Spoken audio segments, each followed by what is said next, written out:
나는 내가 무섭다. 모든 것을 잃을까봐, 나 자신마저 잃어버릴까봐, 내가 얼마나 더 버틸 수 있을까. 그 문장을 처음 봤을 때 나는 숨을 쉴 수가 없었다.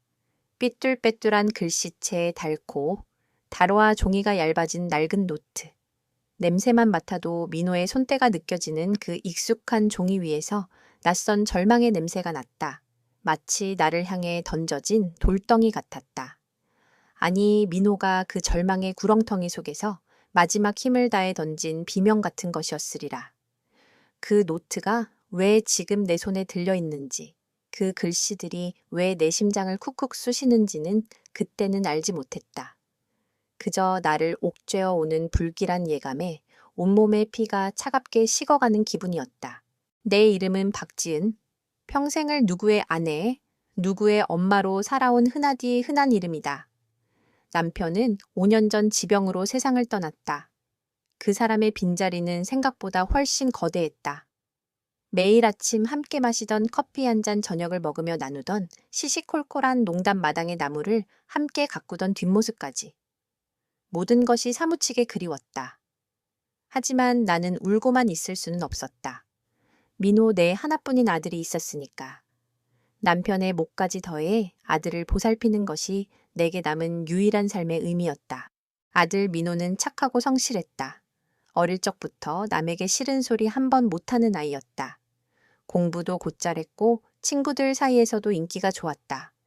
커서는 번듯한 회사에 취직했고 몇 년 전에는 예쁘고 착한 아이를 데려와 결혼하겠다고 했다. 그게 바로 내 며느리 이수아다. 처음 수아를 봤을 때 나는 하늘이 나에게 준 선물이라고 생각했다. 동그란 눈에 시원시원한 이목구비 늘 밝게 웃는 얼굴이 참 보기 좋았다. 인사성도 바르고 살갑게 나를 챙기는 모습이 꼭 내 친딸 같았다. 어머니, 제가 다음 주에 내려갈게요. 어머니 혼자 계시면 심심하시잖아요. 아이고, 바쁜데 괜찮다. 우리 엄마는 괜찮아. 무슨 말씀이세요? 어머니는 제게도 엄마인걸요. 제가 가서 김치도 담가드리고 맛있는 것도 해드릴게요. 전화기 너머로 들려오는 며느리의 목소리는 늘 꿀처럼 달콤했다. 명절은 물론이고 평소에도 시도 때도 없이 찾아와 나를 챙겼다. 마당에 잡초를 뽑아주고 낡은 장롱을 닦아주며 한 끼라도 더 따뜻한 밥을 먹이려 애썼다. 그런 며느리를 보며 나는 얼마나 자랑스러웠는지 모른다. 동네 사람들에게 우리 며느리가 세상에서 제일 착하다고 자랑하는 것이 내 유일한 낙이었다. 하지만 언제부터였을까? 그 따뜻하고 평화로운 일상에 미세한 균열이 생기기 시작했다. 아주 작은 돌멩이 하나가 잔잔한 호수에 던져진 것처럼 처음에는 대수롭지 않게 여겼던 일들이 어느 순간부터 내 마음속에 불안의 씨앗을 뿌렸다. 어머니, 요즘 은행에 가서 볼일 보신 적 있으세요? 아니 왜? 난 이제 그런 거 하나도 몰라. 그냥 통장에 돈이 얼마나 있는지 정도만 확인하는 걸. 아, 그냥요. 어머니 통장이랑 제가 쓰는 통장이랑 다 은행이 달라서 합쳐놓으면 관리하기 편하실 것 같아서요. 몇 달 전 수아가 무심코 던진 말이었다. 처음에는 그저 착한 마음으로 한 말이라 생각했다. 하지만 그 뒤로도 몇 번이나 비슷한 질문이 이어졌다. 어머니 집 명의는 어떻게 되어 있으세요? 혹시 증권 같은 것도 가지고 계세요? 나는 그저 웃으며 말했다. 아이고, 나는 그런 거 하나도 모른다. 다 네 아빠가 해놓은 건데 그냥 집이랑 밭 조금 있는 게 전부야. 그것도 다 민호 주려고 해놓은 거지. 수아는 그저 환하게 웃으며 어머니는 걱정 마세요. 제가 다 알아서 해드릴게요. 라고 말했다. 그 미소는 여전히 따뜻했지만 나는 그때 알 수 없는 서늘함을 느꼈다. 마치 내가 가진 것을 하나하나 짚어가며 확인하는 것 같은 기분. 내 쓸데없는 걱정이라며 스스로를 다그쳤지만 그 서늘함은 좀처럼 사라지지 않았다. 더 이상했던 것은 아들 민호의 태도였다. 예전에는 늘 밝고 다정했던 아이였는데 어느 순간부터 눈빛에 그림자가 드리워 있었다. 내가 무슨 말을 하면 금방이라도 터질 듯한 표정으로 쳐다보았고 이내 황급히 시선을 피하곤 했다. 아들 가게 일은 잘 돼가 요즘 힘들어 보인다. 아니에요, 어머니. 잘 돼요. 요즘 그냥 잠을 잘 못 자서 그래요. 민호는 늘 이렇게 애써 웃으며 대답했지만 나는 직감적으로 알 수 있었다. 내 아들이 어딘가 아프다는 것을. 아니, 아픈 척하는 것이 아니라 정말로 힘들어하고 있다는 것을. 나는 조심스럽게 며느리 이야기를 꺼내보기도 했다. 우리 수아가 요새 많이 바쁜가 보더라. 얼굴이 좀 안 좋아 보이던데. 어머니 수아는 항상 그래요. 원래 성실하잖아요. 그렇게 말하며 민호는 나를 쳐다보지 않았다. 대신 곁에 앉아있는 수아의 눈치를 보았다. 그 모습은 흡사 어미에게 혼나는 어린아이 같았다. 나는 아무 말도 할 수 없었다. 아들의 눈빛에 담긴 불안과 두려움을 모르는 척할 수밖에 없었다. 내가 무슨 말을 하면 혹시라도 아들의 삶에 더 큰 파장을 일으킬까봐 겁이 났기 때문이다. 그날 이후로 나는 민호와 수아가 함께 있을 때면 더 이상 말을 섞지 않았다. 그저 그들의 대화를 멀리서 지켜볼 뿐이었다. 며느리 유진은 여전히 살갑고 다정했지만 나는 그녀의 행동 하나하나를 의심의 눈으로 보게 되었다. 그녀의 상냥한 미소 뒤에 무엇이 숨겨져 있을지, 그녀의 따뜻한 말 한마디가 어떤 의도를 담고 있을지. 어머니, 제가 좋아하는 팥빵 사왔어요. 뜨거울 때 드세요. 고맙다, 아가. 며느리가 내민 팥빵은 따뜻했지만 내 손은 차갑게 식어 있었다. 나는 며느리가 없는 틈을 타 민호와 단둘이 이야기할 기회를 엿보았다. 아들 방에 들어가 민호가 쓰던 오래된 책상 서랍을 열어보기도 했다. 민호의 흔적이 남아있는 물건들을 하나하나 만져보며 아들이 왜 나에게 말하지 못하는 것일까 고민했다. 그리고 며칠 후 며느리와 아들이 가게 일로 집에 없을 때였다. 나는 며느리가 늘 앉아있던 것일 소파 밑에서 낡고 얇은 종이 노트 한 권을 발견했다. 겉표지에는 아무것도 쓰여 있지 않았고 먼지가 희끗하게 쌓여 있었다. 나는 무슨 이끌림이라도 되는 듯 그 노트를 집어들었다. 페이지를 넘기는 순간 나는 내 심장이 쿵 하고 떨어지는 소리를 들었다. 그 노트는 바로 민호의 일기장이었다. 마지막으로 쓰여진 날짜는 불과 일주일 전이었다. 나는 며느리와의 약속을 잊고 거실 바닥에 털썩 주저앉아 그 노트를 읽기 시작했다. 처음에는 시시콜콜한 일상들이 적혀 있었다. 가게 일 이야기, 친구들과의 잡담, 그리고 아내를 향한 사랑의 말들. 나는 안도했다. 그래, 내가 괜한 걱정을 한 거였구나. 아들의 마음은 여전히 따뜻하고 평화롭구나. 하지만 페이지를 넘길수록 글씨체는 점점 더 불안정해지고 문장들은 조각조각 부서져 있었다. 나는 침을 꿀꺽 삼키며 마지막 페이지를 읽었다. 수아는 나를 점점 조여온다. 내 모든 것을 뺏어가려는 것 같아. 내가 벌어온 돈, 내가 엄마에게 물려받을 집까지.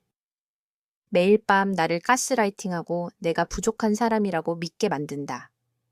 나는 내가 왜 이 모양인지 모르겠다. 왜 이 관계를 끊지 못하는지 모르겠다. 엄마를 생각하면 더욱 무력해진다. 내가 무너지면 엄마까지 흔들릴까 봐. 나는 내가 무섭다. 모든 것을 잃을까 봐, 나 자신마저 잃어버릴까 봐. 내가 얼마나 더 버틸 수 있을까. 노트의 마지막 페이지에는 검은색 잉크로 꾹꾹꾹 눌러 쓴 아들의 절규가 담겨 있었다. 그 글씨는 마치 내 심장을 꿰뚫는 칼날 같았다. 나는 내 아들이 절망의 구렁텅이 속에서 얼마나 고통받고 있었는지, 그리고 나를 지키기 위해 얼마나 필사적으로 버티고 있었는지를 그제야 알게 되었다. 내가 보았던 민호의 불안한 눈빛, 며느리의 눈치를 보던 모습, 그 모든 것이 사실이었다. 나는 소리 없이 울었다. 이 모든 것이 현실이라는 것이 믿기지 않았다. 내가 그렇게 아끼고 사랑했던 며느리가 실은 내 아들을 파멸로 몰아넣고 있었던 것이다. 나는 노트를 든 채로 한참을 그렇게 앉아 있었다. 세상이 무너지는 것 같았다. 나의 평화로운 일상, 나의 행복했던 가족, 내가 굳건히 믿었던 모든 것들이 한순간에 산산조각이 났다. 그 노트를 발견한 순간 나는 더 이상 예전의 나로 돌아갈 수 없다는 것을 직감적으로 깨달았다. 이제 내게 남은 것은 오직 하나였다. 내 아들의 고통을 끝내고 이 추악한 진실을 파헤치는 것. 그것이 내가 엄마로서 해야 할 마지막 의무였다. 그 노트 한 권이 내 지난 삶을 송두리째 흔들어 놓았다. 그날 밤 나는 잠을 이룰 수 없었다. 아들의 절규가 귓가에 맴돌았고 며느리의 상냥했던 미소가 섬뜩한 가면처럼 느껴졌다. 내가 보아왔던 모든 것이 거짓이었다니. 나는 억지로 눈을 감았다. 하지만 눈을 감을수록 지난 시간의 풍경들이 더욱 선명하게 떠올랐다. 남편과 나는 이 집에서 결혼 생활의 시작과 끝을 함께했다. 낡은 창틀 마당 한 구석에 심어놓은 감나무 여름이면 시원한 바람이 드나드는 마루까지. 모든 것에 남편의 손길과 우리의 추억이 묻어 있었다. 남편은 묵묵하고 과묵한 사람이었지만 나에게는 세상 누구보다 다정한 사람이었다. 매년 내 생일이면 마당에 꽃을 꺾어 서툰 솜씨로 꽃다발을 만들어 주었고 내가 좋아하는 붕어빵을 사오기 위해 먼 시장까지 마다하지 않았다. 여보, 나중에 늙어서도 우리 이렇게 살자. 당신은 마당 가꾸고 나는 그 옆에서 커피 마시고. 민호가 결혼해서 손주들 데려오면 얼마나 좋겠어. 남편이 웃으며 말했던 그 모습이 아직도 눈에 선하다. 우리는 그렇게 소박하지만 행복한 미래를 꿈꿨다. 하지만 남편은 그 약속을 지키지 못하고 일찍 세상을 떠났다. 그 사람의 죽음은 내 삶의 일부를 떼어내는 듯한 고통이었다. 나는 한동안 밥도 먹지 못하고 잠도 자지 못했다. 그런 나를 일으켜 세운 것은 내 하나뿐인 아들 민호였다. 엄마, 이제 아빠는 편안한 곳으로 가셨을 거예요. 제가 엄마 곁에 있잖아요. 제가 아빠 목까지 더해서 잘할게요. 아들은 남편의 빈자리를 채우기 위해 어른 흉내를 내며 나를 위로했다. 나는 민호가 든든했고 민호가 있어서 살 수 있다고 믿었다. 민호가 수아와 결혼하겠다고 했을 때 나는 기뻤다.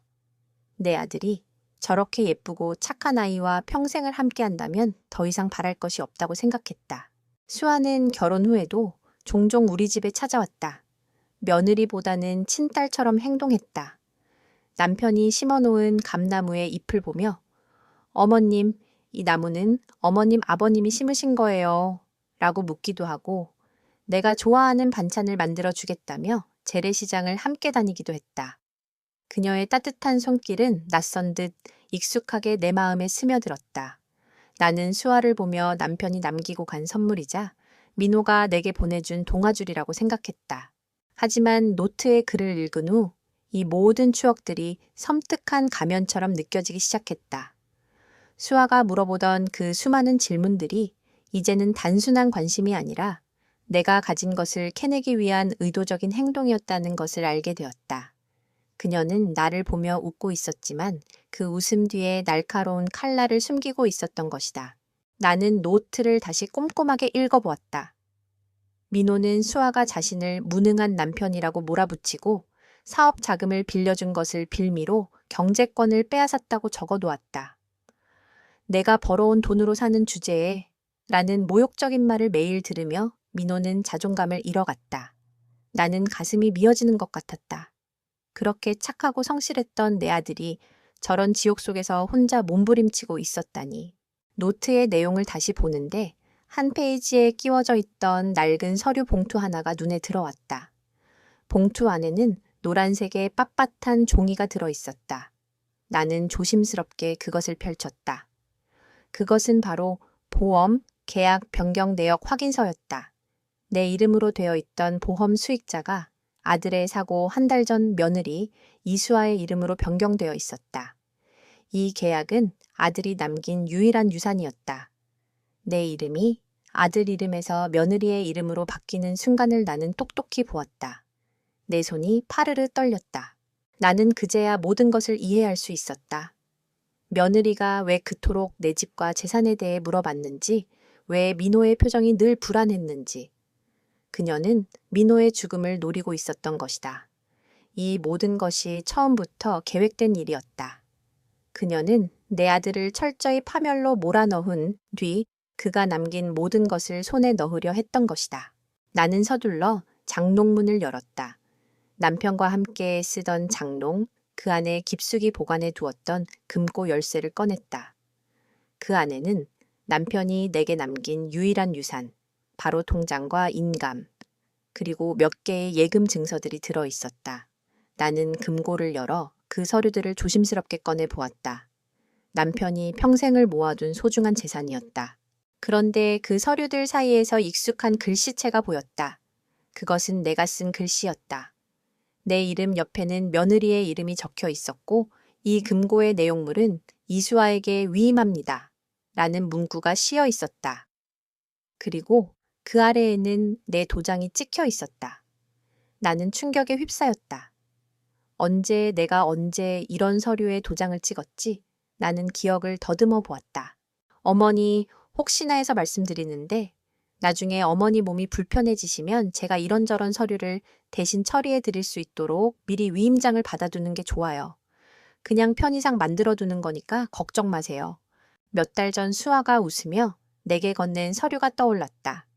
나는 그때 아무 의심 없이 그녀가 짚어주는 곳에 도장을 찍었다. 내가 치매에라도 걸려 며느리가 나를 요양원에 보낼 때 내 재산이 다른 사람에게 넘어가지 않게 지켜주기 위함이라고 했다. 하지만 이제 와서 생각해 보니 그 모든 것이 그녀의 치밀한 계획이었다. 내가 노후를 위해 모아둔 돈까지 그녀의 손에 넘어갈 뻔했던 것이다. 나는 그 서류들을 들고 한참을 멍하니 서 있었다. 내 아들은 나를 지키려고 모든 고통을 혼자 감당했다. 그리고 나는 그 사실을 알지 못하고 내 손으로 며느리에게 내 모든 것을 넘겨줄 뻔했다. 나는 내 아들의 무력했던 모습을 떠올렸다. 엄마를 지켜야 한다는 책임감에 짓눌려 고통스러워했을 아들의 얼굴이 눈앞에 아른거렸다. 나는 서류들을 다시 금고에 넣었다. 그리고 남편의 낡은 서류 가방에서 발견한 민호의 노트를 꾹 쥐었다. 이제 나는 더 이상 방관자일 수 없었다. 내 아들을 구하고 내 남편의 유산을 지켜야 한다. 그것은 남은 내 삶의 유일한 목적이 되었다. 나는 이 모든 것을 혼자 감당하기에는 너무 늙고 약했지만 엄마로서의 본능이 나를 움직였다. 나는 이제 더 이상 무력한 할머니가 아니었다. 내 아들을 지키기 위해 나는 무엇이든 할 수 있는 엄마였다. 그날 밤 나는 밤새도록 며느리의 모든 행동을 되짚어 보았다. 그녀가 내게 건넸던 따뜻한 말 한마디, 나를 위해 만들어준 따뜻한 밥상, 내 손을 잡고 위로하던 그 다정한 몸짓, 그 모든 것이 소름 끼치는 위선이었다.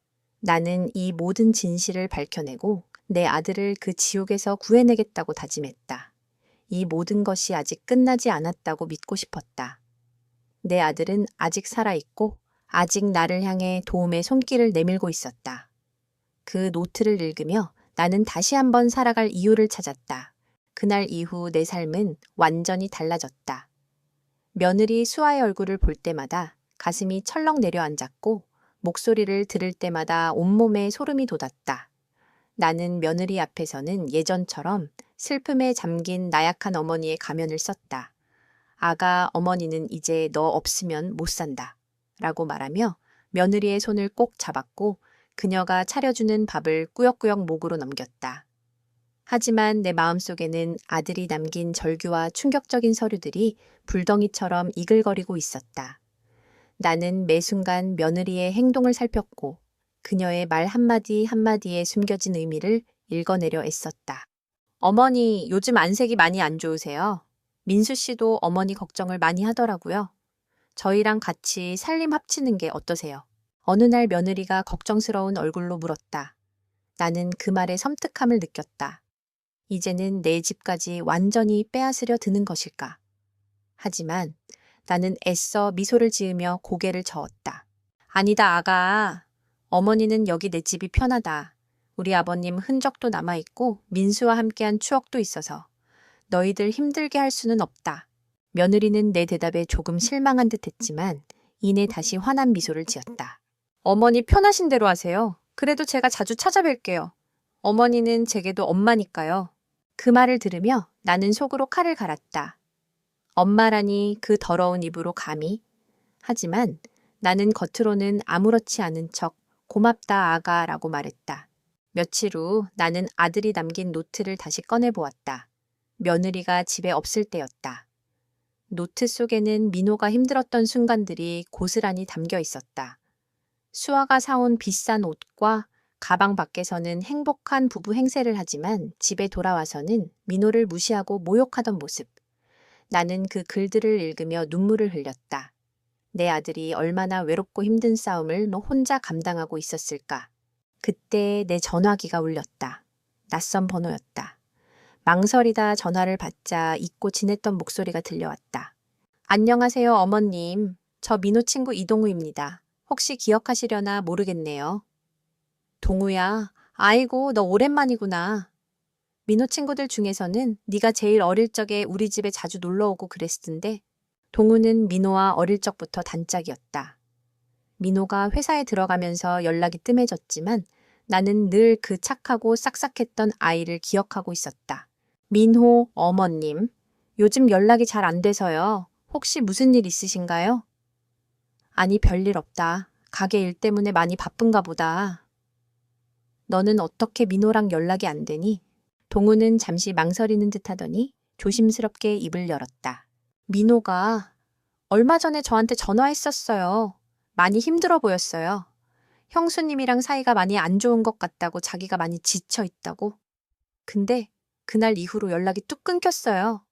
전화도 안 받고 문자도 확인 안 하고 걱정이 돼서 어머님께 전화드린 거예요. 동우의 말에 내 심장이 쿵 내려앉았다. 민호가 힘들어하고 있다는 것을 알고 있었지만 제3자의 입을 통해 들으니 그 심각성이 더욱 크게 다가왔다.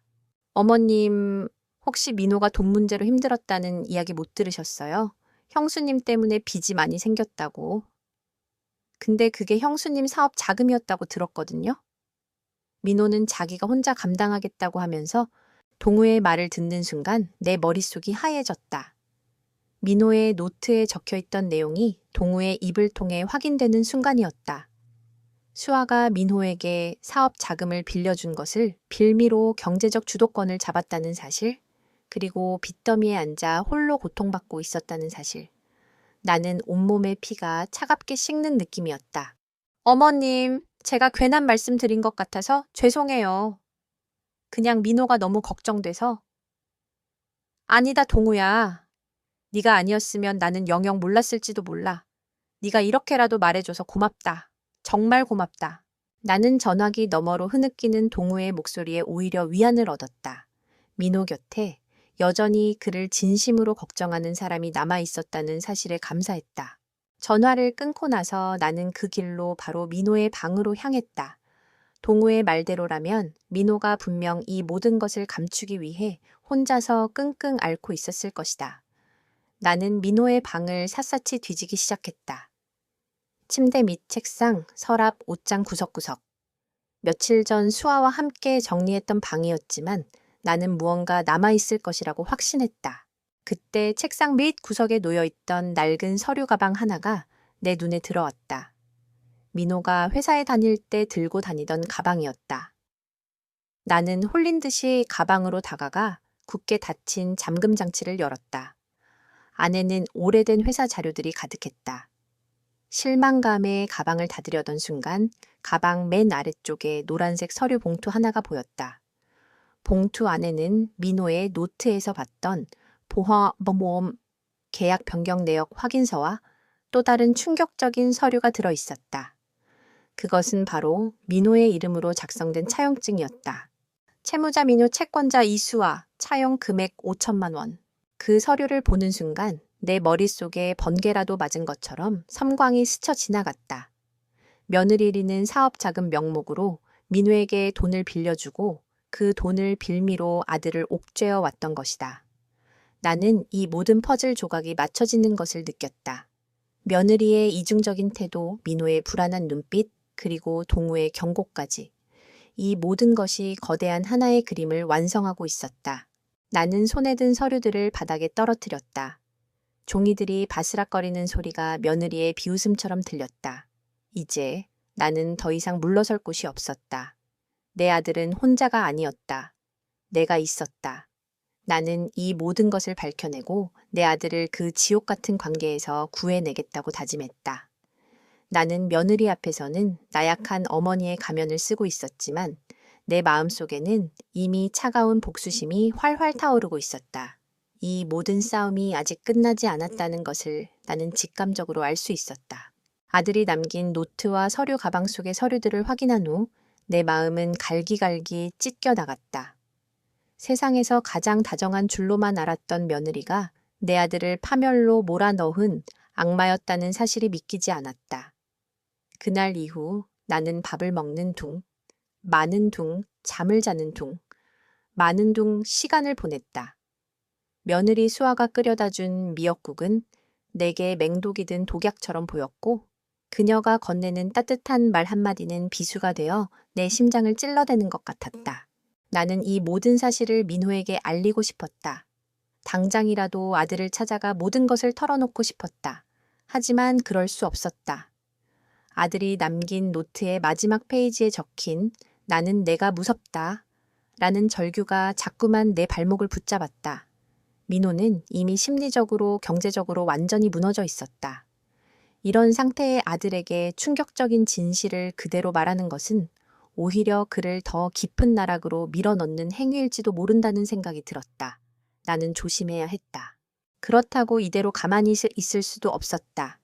나는 며느리와 정면으로 맞서기로 결심했다. 직접 부딪혀서 그녀의 민낯을 확인하고 싶었다. 그녀가 이 모든 상황에 대해 어떻게 변명하고 어떻게 발뺌하는지 보고 싶었다. 그래야만 내가 앞으로 어떻게 행동해야 할지 결정할 수 있을 것 같았다. 며칠 후 며느리에게 전화를 걸었다. 아가 내일 시간 괜찮으니 우리 집에 와서 저녁이라도 같이 먹자. 어머니 내일은 민수 씨랑 같이 시장에 가기로 했어요. 다음 주에는 꼭 찾아뵐게요. 수아는 밝은 목소리로 대답했지만 나는 직감적으로 그녀가 내 요청을 피하고 있다는 것을 느꼈다. 민호의 노트에 적힌 남편을 고립시킨다는 문구가 떠올랐다. 그녀는 민호와 내가 단둘이 만나는 것을 두려워하고 있었다. 나는 더 이상 망설이지 않고 단호하게 말했다. 아니, 내일 와라. 꼭 할 말이 있다. 너 혼자 와라. 내 목소리가 평소와 달랐는지 수아는 잠시 침묵했다. 하지만 이내 평소의 상냥한 목소리로 돌아와 네 어머니, 그럼 내일 저 혼자 갈게요. 무슨 일 있으신가요? 라고 물었다. 나는 아무 일도 없다는 듯 그냥 보고 싶어서 그렇다. 라고 대답하고 전화를 끊었다. 다음 날 저녁 며느리는 예정된 시간보다 조금 늦게 우리 집에 도착했다. 그녀는 여전히 화려한 옷차림에 밝은 표정이었다. 어머니, 제가 좀 늦었죠. 민수 씨가 자꾸 어디 가자고 하는 바람에 겨우 빠져나왔어요. 어머니는 괜찮으시죠? 수아는 능청스럽게 내 앞에서 웃었다.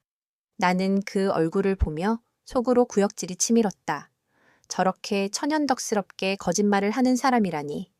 나는 아무 말 없이 며느리를 식탁에 앉히고 미리 준비해둔 차를 내왔다. 김이 모락모락 피어오르는 찻잔을 사이에 두고 우리는 잠시 동안 말없이 서로를 마주 보았다. 며느리의 눈빛에는 의심과 함께 경계심이 서려 있었다. 아가 우리 민수 많이 힘들어하니. 나는 돌직구를 던졌다. 며느리의 눈이 아주 미세하게 흔들리는 것을 나는 놓치지 않았다. 어머니, 갑자기 그게 무슨 말씀이세요? 민수 씨는 요즘 사업이 잘 돼서 아주 신났어요. 괜한 걱정 마세요. 수아는 능숙하게 말을 돌렸다. 그녀의 목소리에는 단 한 치의 떨림도 없었다. 나는 속으로 생각했다. 그래, 저 아이는 이 모든 것을 철저히 계획한 사람이다. 이 정도의 질문에는 절대 넘어가지 않을 것이다. 그래, 다행이구나. 난 요즘 민호가 자꾸만 힘들어 보여서. 어머니 민수 씨는 원래 좀 예민하잖아요. 사업 때문에 신경 쓸 일도 많고 저도 민수 씨 옆에서 얼마나 마음고생을 하는지 몰라요. 며느리는 피해자 코스프레를 시작했다. 그녀는 자신의 역할에 완벽하게 몰입한 듯했다. 나는 그녀의 연기에 속아 넘어가지 않았다. 나는 며느리 앞에서 아들이 남긴 노트를 꺼내 보일까 잠시 고민했다. 하지만 이내 그 노트를 품속에 깊숙이 감추었다. 지금은 아직 때가 아니었다. 그녀가 이 사실을 알게 되면 더 치밀하게 민호를 고립시키고 증거를 인멸하려 할 것이다. 나는 전략을 바꿔보기로 했다. 며느리의 가장 약한 부분을 건드려 보기로. 그녀가 가장 탐내하는 것을 미끼로 던져보기로. 아가 너한테 부탁할 게 하나 있다. 네, 어머니. 뭐든지 말씀만 하세요. 며느리의 눈빛이 빛나는 것을 나는 보았다. 돈이라는 단어를 꺼내는 순간 그녀는 평정을 잃고 탐욕스러운 본성을 드러냈다. 우리 아버님이 남기신 재산이 좀 있다. 집이랑 밭이랑. 근데 나는 이제 그런 거 관리할 힘도 없고 어떻게 해야 할지 모르겠구나. 내 말에 며느리의 얼굴에 화색이 돌았다. 그녀의 입꼬리가 살짝 올라가는 것을 나는 보았다. 어머니, 그런 건 제가 다 알아서 해드릴게요. 제가 얼마나 꼼꼼한데요. 어머니는 그냥 편하게 계시면 돼요. 나는 며느리가 내뱉는 말 하나하나를 가슴에 새겼다. 그녀는 내가 가진 것을 모두 손에 넣기 위해 나를 보살피는 척, 나를 위하는 척하고 있었던 것이다. 나는 이제 그녀가 어떤 사람인지 확실히 알 수 있었다. 그녀는 내 아들을 사랑해서 결혼한 것이 아니었다. 그녀는 오직 돈을 위해 내 아들의 재산과 내 재산을 노리고 접근한 것이었다. 나는 조용히 자리에서 일어나 며느리에게 말했다. 그래, 고맙구나. 다음 주에 법무사를 만나서 함께 서류 정리를 해보자. 네, 어머니, 제가 다 준비해 놓을게요. 며느리는 신이 나서 자리에서 일어났다. 그녀는 벌써부터 내가 물려줄 재산을 손에 넣은 것처럼 기뻐했다. 나는 그런 며느리의 뒷모습을 보며 소름이 돋았다. 나는 며느리가 내게서 벗어나기 위해 서두르고 있음을 보았고 그녀의 발걸음이 가벼워 보이는 것을 보았다. 그녀가 떠난 후 나는 거실 소파에 털썩 주저앉았다. 내 몸에서는 힘이 쭉 빠져나갔다. 나는 오늘 며느리와의 대화에서 아무것도 얻지 못했다. 아니, 얻은 것이 있었다. 바로 그녀의 본성을 눈으로 직접 확인했다는 것. 그리고 그녀가 내가 가진 것을 모두 탐내고 있다는 것을 알게 되었다는 것. 나는 그녀가 얼마나 무서운 사람인지, 얼마나 치밀한 사람인지 깨닫게 되었다. 이제 나는 혼자가 아니었다. 나에게는 아들이 남긴 노트와 서류들, 그리고 아들의 친구 동우가 있었다. 나는 이 모든 증거를 모아 그녀를 법정에 세우겠다고 다짐했다. 이 모든 것이 혼자서는 감당하기 힘든 일이라는 것을 알았지만 나는 포기할 수 없었다. 내 아들의 명예를 되찾고 그녀의 죄를 만천에 드러내는 것. 그것이 내가 엄마로서 해야 할 마지막 사명이었다. 나는 낡은 앨범을 꺼내 민호의 어린 시절 사진을 물끄러미 바라보았다. 환하게 웃고 있는 아들의 얼굴을 보며 나는 다시 한번 마음을 다잡았다. 내 아들을 위해 나는 이 지옥 같은 싸움을 끝내야만 했다. 며느리가 돌아간 후 나는 하염없이 거실에 앉아 있었다. 온몸에 힘이 쭉 빠져나갔지만 마음속에는 활활 타오르는 불덩이가 있었다. 나는 오늘 며느리의 가면 뒤에 숨겨진 탐욕과 오만함을 두 눈으로 똑똑히 보았다. 이제 그녀와의 싸움은 피할 수 없는 현실이 되었다. 하지만 나는 너무 늙었고 약했다. 이 모든 것을 혼자 감당할 자신이 없었다. 밤늦게까지 잠 못 이루며 고민하던 나는 문득 한 사람의 얼굴을 떠올렸다. 바로 민호의 친구 동우였다. 그는 민호를 진심으로 걱정하고 있었다. 나는 마지막 희망을 걸고 동우에게 전화를 걸었다. 동우야, 나다. 민호 어머니다. 어머님, 괜찮으세요? 민호 형이랑은 연락되셨어요? 아니다, 아직.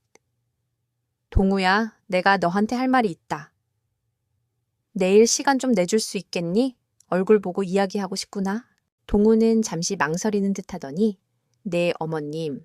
내일 제가 어머님 댁으로 찾아뵐게요. 라고 대답했다. 그의 목소리에는 걱정과 함께 단호함이 묻어 있었다.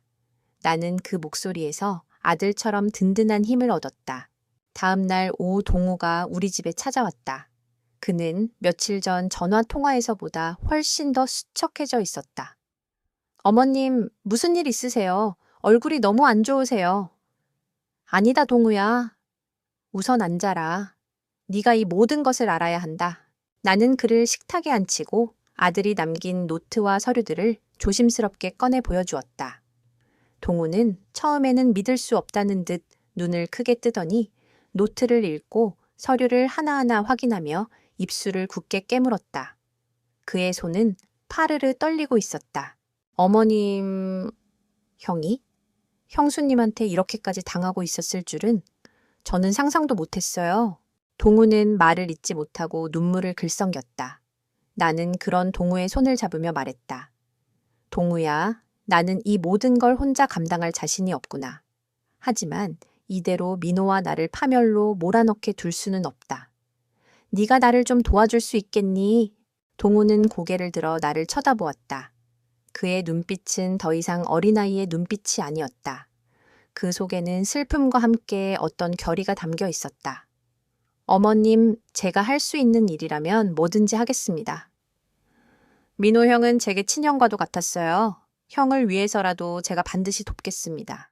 동우는 그날 이후 나의 든든한 동맹이 되어주었다.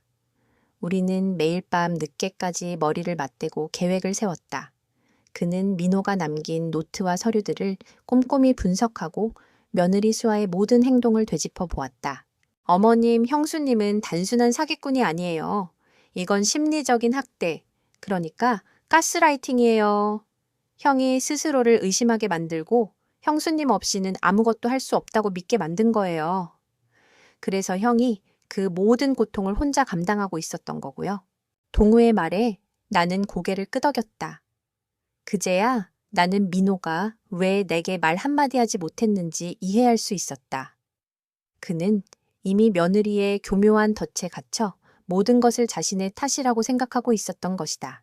동우는 이 모든 증거들을 법적으로 완벽하게 만들기 위해 자신의 친구들 법률 관련 전공자들에게 조언을 구했다. 그리고 나에게는 다른 부탁을 했다. 어머님, 저희가 가진 증거만으로는 형수님을 완전히 무너뜨릴 수 없을 수도 있어요.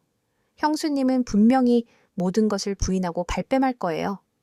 그래서 우리는 형수님이 자신의 입으로 모든 것을 자백하게 만들어야 해요.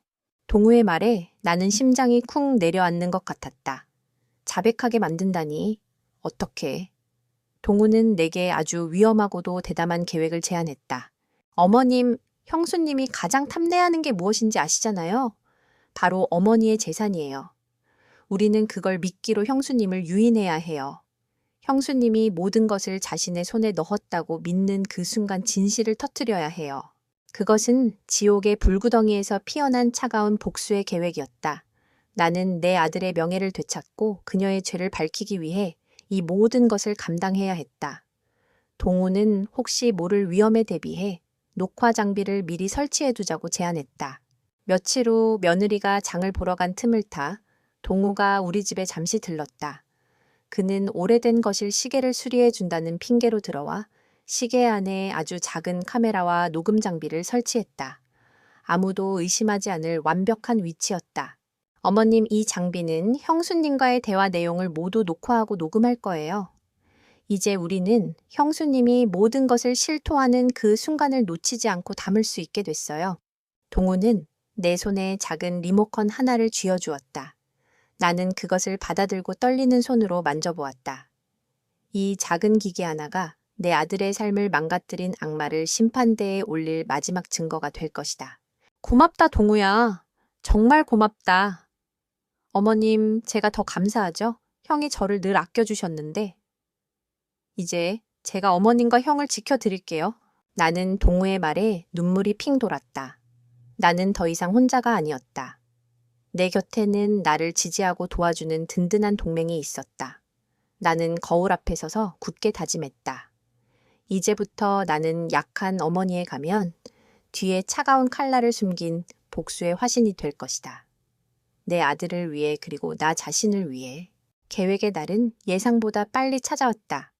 며느리 수아는 내가 제안한 재산 정리건에 들떠서 거의 매일 우리 집에 찾아왔다.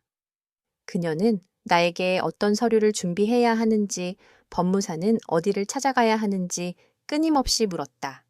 나는 그녀의 들뜬 모습 뒤에 숨겨진 탐욕을 보았지만 아무렇지 않은 척 그녀의 말에 장단을 맞추었다.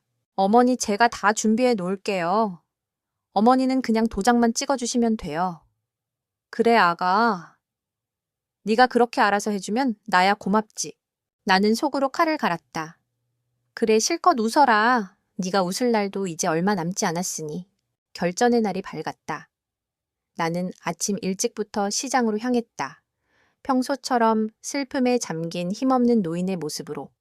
하지만 내 마음속은 그 어느 때보다 차갑고 비장했다. 나는 아들 민호가 살아생전 가장 좋아했던 음식들을 샀다. 싱싱한 소고기와 온갖 나물, 그리고 따끈한 두부까지. 이 음식들은 내 아들의 영혼을 달래는 제물이자 저 악마 같은 연애의 마지막 만찬이 될 것이었다. 집으로 돌아와 나는 정성껏 음식을 만들기 시작했다. 내 손은 떨리지 않았다. 보글보글 끓는 육개장에서는 아들이 좋아하던 냄새가 났고 지글지글 부쳐지는 두부전에서는 아들의 웃음소리가 들리는 것 같았다. 음식을 만드는 내내 눈물이 핑 돌았지만 나는 이를 악물고 참았다. 오늘 흘릴 눈물은 기쁨의 눈물이어야만 했다. 복수의 눈물이어야만 했다. 저녁 육격업시가 되자 현관문 소리와 함께 며느리가 들어섰다. 어머니, 저 왔어요. 어머, 이렇게나 많이 차리셨어요. 무슨 날이에요? 아니다, 아가. 그냥 네가 좋아하는 음식들 좀 해봤다. 어서 오너라. 그의 손에는 값비싼 케이크 상자가 들려 있었다. 내 재산을 물려받을 생각에 한껏 들뜬 탐욕스러운 얼굴이었다. 나는 며느리를 식탁에 앉혔다니 안언니. 며느리는 내 눈치를 살피며 억지로 몇 술 뜨는 척했지만 그 애의 관심은 오로지 식사 후에 내가 꺼낼 재산 이야기에 쏠려 있다는 것을 똑똑히 알 수 있었다. 어머니 민수 씨는요, 아직 안 왔어요. 아, 민호는 바쁘다고 해서 못 온다더라. 우리 둘이 오붓하게 먹자꾸나. 사실 민호는 동우의 차를 타고 집 근처에서 대기하고 있었다. 동우는 만약에 사태를 대비해 경찰에도 미리 신고를 해두었다. 나는 며느리가 젓가락으로 음식을 집을 때마다 그녀가 내 아들의 살점을 뜯어 먹는 것처럼 보였다. 어색한 침묵 속에서 식사가 끝나고 나는 차 한 잔을 내왔다. 김이 모락모락 피어오르는 찻잔을 사이에 두고 드디어 내가 준비한 연극의 막을 올렸다. 아가 그동안 참 고마웠다. 네가 아니었으면 나는 벌써 이 세상 사람이 아니었을 거야. 어머니 무슨 말씀이세요? 제가 어머니 딸이잖아요. 제 딸. 그 단어를 듣는 순간 내 속에서 다시 한번 분노가 치밀었지만 나는 애써 미소를 지었다. 그래, 너는 내 딸이지. 그래서 말인데 내가 가진 것들은 모두 내게 주고 싶구나. 나까지 이렇게 챙기는데 내가 너한테 다 줘야지. 내 말에 며느리의 얼굴에 화색이 도는 것이 보였다. 감추려 해도 감출 수 없는 탐욕이 그의 눈에서 번들거렸다. 어머니, 정말이세요 그럼? 내일 당장 법무사를 만나서 필요한 서류를 준비하자꾸나. 그러니 걱정 말고. 나는 찻잔을 들어 한 모금 마신 뒤 그의 눈을 똑바로 쳐다보며 말했다. 이제 다 털어놓으렴. 순간 며느리의 얼굴이 하얗게 굳었다. 동공이 세차게 흔들렸다. 어머니, 그게 무슨 말씀이세요? 제가 뭘요? 네가 우리 민수한테 무슨 짓을 했는지, 그리고 왜 내 재산을 탐내는지. 다 털어놓으라고. 내 목소리는 얼음장처럼 차가웠다. 며느리는 자리에서 벌떡 일어나 소리쳤다. 어머니 갑자기 왜 이러세요? 저는 아무것도 몰라요. 나는 비웃으며 품속에서 아들이 남긴 노트를 꺼내 식탁 위에 올려놓았다. 이게 뭔지? 아니, 우리 민수가 남긴 거다. 며느리는 그것을 보자마자 기겁을 했다. 나는 옆에 미리 준비해둔 서류들을 꺼내 보였다. 이건 보험금 수익자가 너로 바뀌었다는 서류고, 이건 민호가 너에게 돈을 빌렸다는 차용증이다. 이제 모든 걸 말해보거라. 며느리는 말을 잃고 숨만 헐떡였다. 그녀의 얼굴은 새하얗다 못해 시퍼렇게 질려 있었다. 이건 조작이에요. 다 거짓말이라고요. 그때였습니다. 궁지에 몰린 며느리는 갑자기 표정을 싹 바꾸더니 미친 사람처럼 웃기 시작했다. 하하하. 네, 맞아요. 다 내가 했어요. 그래요. 내가 그랬다고요. 그 지긋지긋한 인간 내가 죽게 내버려뒀어요. 드디어 그 악마가 가면을 벗고 본색을 드러내는 순간이었다. 매일 돈도 못 벌어오면서 나한테 손만 벌리고 늙은 시어머니만 끼고 도는 그 멍청한 인간. 내가 왜 평생 그 인간 뒤치다꺼리나 하면서 살아야 하는데요. 이 악마 같은 악마는 당신 아들이죠. 그녀의 입에서는 차마 입에 담지 못할 욕설과 저주가 쉴 새 없이 쏟아져 나왔다. 나는 그 모습을 눈 하나 깜빡하지 않고 지켜보았다. 그리고 조용히 자리에서 일어나 미리 약속된 신호를 보냈다. 창밖을 향해 거실의 커튼을 활짝 열어젖힌 것이다. 그 순간 현관문이 부서져라 열리고 동우와 경찰들이 들이닥쳤다. 상황을 파악하지 못한 며느리는 눈만 동그랗게 뜨고 있었고 동우는 내 곁으로 와 나를 부축했다. 어머니 이제 다 끝났습니다. 경찰이 며느리에게 다가가 차가운 수갑을 채웠다. 그제야 상황을 파악한 며느리가 발악하기 시작했다. 이거 놔! 이거 놓으라고. 당신들이 뭔데? 날 잡아가 저 늙은 여우 말만 믿고 이 할망구야. 내가 여기서 나가는 날 당신도 무사하지 못할 줄 알아. 그 추악한 절규를 뒤로 한 채 나는 조용히 며느리의 손에 수갑이 채워지는 모습을 바라보았다. 내 아들의 명예를 짓밟고 나를 속였던 그 손에 차가운 수갑이 채워지는 것을 보며 나는 비로소 모든 것이 끝났음을 느꼈다. 내 뺨 위로 오랜만에 뜨거운 눈물 한 줄기가 흘러내렸다. 그것은 슬픔의 눈물이 아닌 마침내 모든 것을 끝냈다는 안도의 눈물이었다. 며느리 수아가 체포된 후 나는 한동안 현실과 꿈을 구분하지 못했다. 그녀의 추악한 절규가 귓가에 맴돌았고 내가 믿었던 모든 것이 한순간에 무너져 내린 충격에서 벗어나기 힘들었다. 모든 것이 끝났다는 안도감과 함께 나는 깊은 허무함에 잠겼다. 하지만 이대로 주저앉을 수는 없었다. 나에게는 아직 민호가 있었다. 경찰 조사를 마친 후 동우는 민호와 나를 집으로 데려다 주었다. 차 안에서 민호는 내 손을 꼭 잡고 아무 말 없이 눈물만 흘렸다. 그동안 홀로 감당해온 고통과 두려움이 얼마나 컸을지 나는 감히 짐작조차 할 수 없었다. 나는 그저 민호의 손을 마주잡고 따뜻하게 쓰다듬어 주는 것 외에는 아무것도 해줄 수 없었다. 집에 돌아온 후 나는 며느리의 모든 흔적을 지웠다. 그녀가 쓰던 방의 물건들을 모두 정리하고 그녀가 남기고 간 옷가지를 모두 버렸다. 그녀가 차려주었던 밥상, 그녀가 앉았던 소파, 그녀가 만졌던 모든 것이 소름 끼치도록 역겨웠다. 나는 그렇게라도 해야만 내 아들이 겪었던 고통의 흔적을 조금이나마 지울 수 있을 것 같았다. 며칠 후 민호는 내게 솔직하게 모든 것을 털어놓았다. 사업 실패와 빚더미, 그리고 수아의 교묘한 가스라이팅. 엄마, 제가 너무 바보 같았어요. 수아가 저를 사랑해서 돈을 빌려준 줄 알았어요. 제가 무능해서 저런 말을 듣는다고 생각했어요. 민호의 자책 섞인 말에 나는 가슴이 미어졌다. 아니다, 아들. 네가 바보 같았던 게 아니다. 그 아이가 너무 무서운 사람이었던 게다. 이제 다 괜찮아. 엄마가 옆에 있을게. 나는 민호의 손을 잡고 수없이 말했다. 동우의 도움 덕분에 수아는 법의 심판을 받게 되었다. 재판 과정은 생각보다 길고 힘들었다. 수아는 모든 것을 부인하고 변호사를 동원해 발뺌하려 애썼다. 하지만 동우가 제출한 민호의 노트와 서류들, 그리고 내가 녹화했던 자백 영상이 결정적인 증거가 되었다. 법정에서 수아는 모든 것을 포기한 듯 광기 어린 웃음을 지으며 자신의 죄를 인정했다. 저 할망구 때문이야. 다 저 늙은 여우 때문이라고. 그녀의 절규는 법정 전체에 울려 퍼졌고 나는 그 모습을 보며 눈물 대신 담담한 미소를 지었다. 마침내 모든 것이 끝난 것이다. 판사는 수에게 무기징역을 선고했다. 나는 그 판결을 듣고 법정을 나오며 비로소 내 아들의 명예가 되찾아졌음을 느꼈다. 재판이 끝난 후 동우가 나를 찾아왔다. 어머님, 이제 다 끝났습니다. 형도 이제 홀가분해졌을 거예요. 동우야, 네가 아니었으면 이 모든 것을 밝혀낼 수 없었을 게다. 정말 고맙다. 나는 동우의 손을 잡고 진심으로 고마움을 전했다. 동우는 환하게 웃으며 어머님, 제가 형한테 진 빚은 그걸로도 모자라요.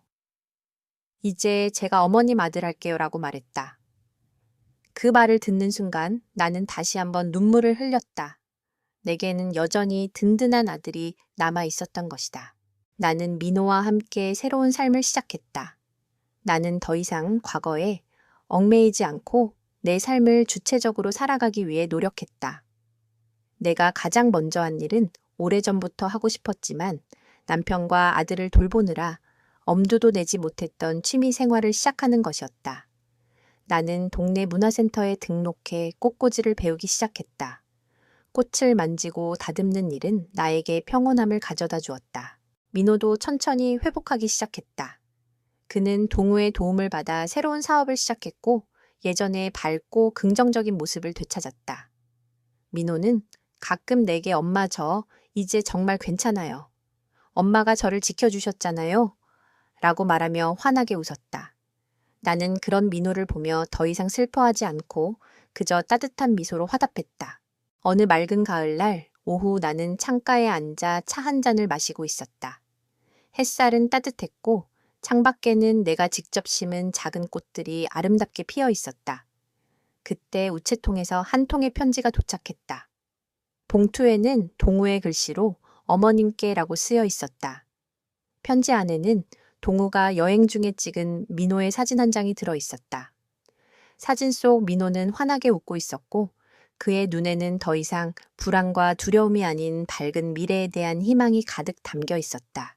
나는 사진을 보며 조용히 미소 지었다. 나는 이제 더 이상 누군가의 아내도 누군가의 엄마도 아니었다. 나는 그저 내 이름 석자 박지은이었다. 나는 내 삶의 주인이 되었고 내 마음속에는 더 이상 슬픔과 분노가 아닌 잔잔하고 따뜻한 행복이 피어나고 있었다. 내가 오랫동안 잊고 살았던 나의 모습이었다. 나는 따뜻한 햇살을 맞으며 차를 마셨다. 차는 쓰지 않았고 내 마음은 더 이상 외롭지 않았다. 나는 비로소 모든 것을 내려놓고 나 자신을 온전히 받아들일 수 있었다.